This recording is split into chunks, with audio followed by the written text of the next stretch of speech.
नवरात्र माँ दुर्गा की तीसरी शक्ति चंद्रघंटा की पावन कथा।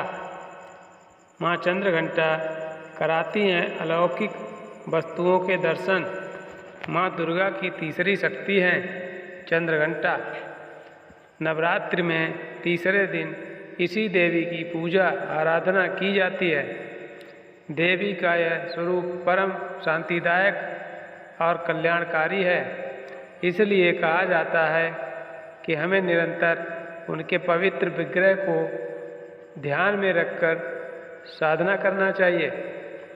उनका ध्यान हमारे इहलोक और परलोक दोनों के लिए कल्याणकारी और सद्गति देने वाला है।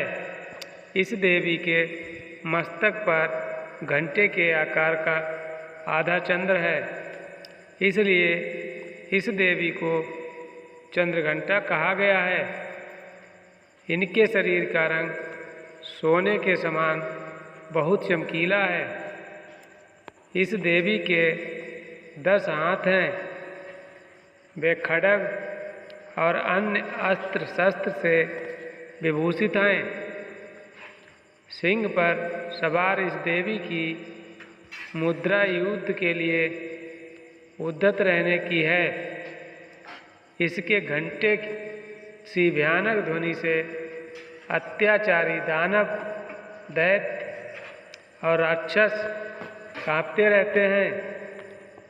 नवरात्रि में तीसरे दिन इसी देवी की पूजा का महत्व है। इस दिन इस देवी की कृपा से साधक को अलौकिक वस्तुओं के दर्शन होते हैं और दिव्य सुगंधियों का अनुभव होता है और कई तरह की ध्वनियाँ सुनाई देने लगती हैं। इन क्षणों में साधक को बहुत सावधान रहना चाहिए। इस देवी की आराधना से साधक में वीरता और निर्भयता के साथ ही सौभ्यता और विनम्रता का विकास होता है। इसलिए हमें चाहिए कि मन, वचन और कर्म के साथ ही काया को विहित विधि विधान के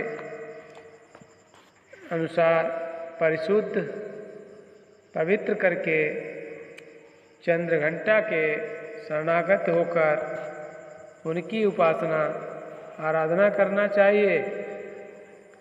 इससे सारे कष्टों से मुक्त होकर सहज ही परम पद के अधिकारी बन सकते हैं। यह देवी कल्याणकारी है।